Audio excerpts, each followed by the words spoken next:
Kenapa saya sampai ke puntang-puntang meneliti? Karena saya melihat antara pengakuan dari fenomena pengakuan orang yang setiap dalam kesempatan mengaku sebagai cucu daripada Rasulullah. Di dalam tubuhku ada darah Rasulullah, sementara akhlak mereka jauh panggang daripada api dengan akhlak Rasulullah Muhammad sallallahu alaihi wasallam. Para sunan dari Wali Songo menyebarkan agama Islam datang, mereka melebur bersama pribumi, berasimilasi, mengadakan akulturasi dengan masyarakat setempat, sehingga tidak ada beda antara dia pendatang dari keluarga Wali Songo dengan masyarakat pribumi sendiri, sehingga Islam menyebar di tanah Indonesia ini sejak tahun 1400 sampai 1800, aminatan mutmainnah, aman dan tentram. Tidak ada merasa satu suku lebih tinggi daripada suku lainnya, tidak ada orang yang merasa satu ras lebih tinggi daripada ras lainnya.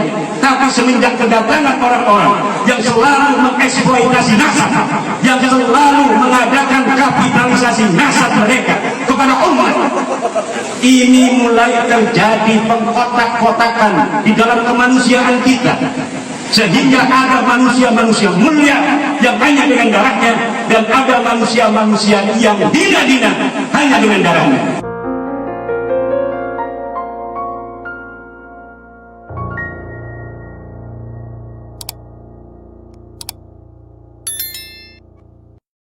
Sallallahu alaihi wasallam.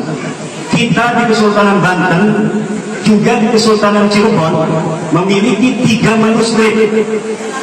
Antara satu manuskrip yang satu dengan manuskrip yang lainnya berbeda silsilahnya. Satu manuskrip menyebutkan bahwa Sunan Gunung Jati Syarif Hidayatullah adalah cucu Rasulullah melalui jalur Musa Al-Kadzim. Manuskrip yang kedua, mangga kacamata, menyebutkan bahwa Sunan Gunung Jati Syarif Hidayatullah adalah cucu Rasulullah melalui jalur Al-Hasani Al-Jailani. Manuskrip yang ketiga, bahwa Sunan Gunung Jati Syarif Hidayatullah adalah cucu Rasulullah dari jalur Abdullah bin Ahmad Al-Muhajir, sama dengan para habaib di Indonesia ini. Dan untuk jalur yang terakhir ini, setelah saya teliti dengan seksama dalam waktu yang seperlu-perlunya, maka diketemukan adanya keterputusan riwayat selama 550 tahun, di mana Abdullah atau Ubaidillah sebagai anak Ahmad Al-Muhajir tidak dicatat oleh para ahli nasab yang sezaman dengan Ahmad bin Isa bahwa beliau punya anak yang namanya Ubaidillah. Kitab-kitab yang sezaman dengan Ahmad bin Isa menyebutkan bahwa Ahmad bin Isa hanya mempunyai 3 putra. Yang pertama adalah Muhammad, yang kedua adalah Ali, dan yang ketiga adalah Husain. Tidak ada anak yang bernama Ubaidillah seperti silsilah yang kita saksikan dari para habaib yang mengaku sebagai keturunan daripada Rasulullah Muhammad sallallahu alaihi wasallam.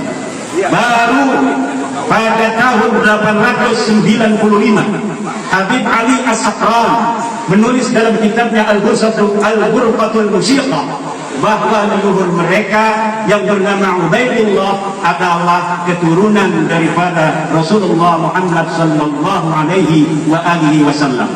Jadi sejak wafatnya Ahmad bin Isa 345 Hijriah sampai tahun 895 Hijriah, tidak ada satu manuskrip pun yang menyebutkan bahwa Ubaidullah adalah keturunan daripada Rasulullah Muhammad sallallahu alaihi wasallam.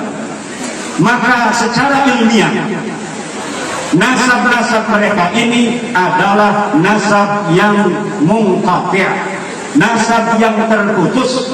Bisa dikatakan nasabun mawdu'un, bisa disebut nasabun dha'ifun jiddan, bisa juga disebut nasabun batilun ghairu sahihin. Sangat sulit secara ilmiah untuk dikatakan bahwa mereka adalah merupakan zuriyah dari para Rasulullah Muhammad sallallahu alaihi wasallam. Kalau Sunan Gunung Jati Sunan Ampel, Sunan Giri, dan yang lainnya. Satu data ini terbantahkan, masih ada 2 manuskrip tua yang menyatakan bahwa mereka adalah merupakan zuriat daripada Rasulullah Muhammad sallallahu alaihi wasallam. Kenapa sampai saya alumni At-Tahiriyah, murid daripada ayahanda Tubagus Asri Tahir, yang ayahanda Tubagus Asri Tahir sendiri mempunyai sanad silsilah kepada Abdullah, kepada Ubaidillah bin Ahmad. Ini saya menelitinya. Bukankah ini akan berbahaya bagi nasab abah? Tidak, saudara. Karena nasab abah kepada Sunan Gunung Jati adalah sahih, muttafaq alaih, sementara nasab Sunan Gunung Jati kepada Rasulullah adalah mukhtalafun fihi baina salasi riwayatin, yaitu riwayat manuskrip Cirebon yang menyatakan bahwa Sunan Gunung Jati adalah merupakan turunan Musa Al-Kazim. Manuskrip yang kedua yang menyatakan bahwa Sunan Gunung Jati Syarif Hidayatullah adalah merupakan turunan daripada Al-Hasani Al-Jailani. Jadi kalau umpamanya satu silsilah ini telah diteliti bahwa ini gagal secara ilmiah, maka masih ada 30 tambah 30%, 60% lebih bisa dinyatakan bahwa para wali songo ini adalah sebagai keturunan daripada Rasulullah Muhammad sallallahu alaihi wasallam. Kenapa saya sampai ke puntang-puntang meneliti? Karena saya melihat antara pengakuan dari fenomena pengakuan orang yang setiap dalam kesempatan mengaku sebagai cucu daripada Rasulullah, di dalam tubuhku ada darah Rasulullah, sementara akhlak mereka jauh panggang daripada hati dengan akhlak Rasulullah Muhammad sallallahu alaihi wasallam. Para sunan dari Wali Songo menyebarkan agama Islam datang, mereka melebur bersama pribumi, berasimilasi, mengadakan akulturasi dengan masyarakat setempat, sehingga tidak ada beda antara dia pendatang dari keluarga Wali Songo dengan masyarakat pribumi sendiri, sehingga Islam menyebar di tanah Indonesia ini sejak tahun 1400 sampai 1800, aminatan mutmainnah, aman dan tentram. Tidak ada merasa satu suku lebih tinggi daripada suku lainnya, tidak ada orang yang merasa satu ras lebih tinggi daripada ras lainnya.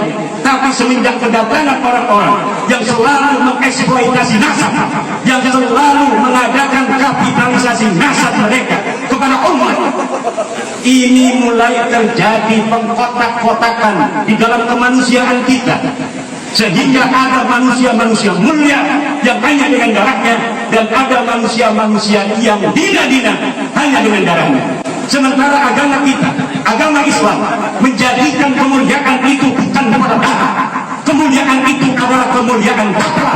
Tinggi derajat adalah ilmu. Siapa orang yang mau tinggi pangkatnya, maka dia harus berilmu. Siapa orang yang pengen jadi orang yang lebih mulia dari yang lainnya, maka dia harus bertakwa. Ini adalah ajaran Islam. Innallaha qad adhaba ankum ubiyatal jahiliyah.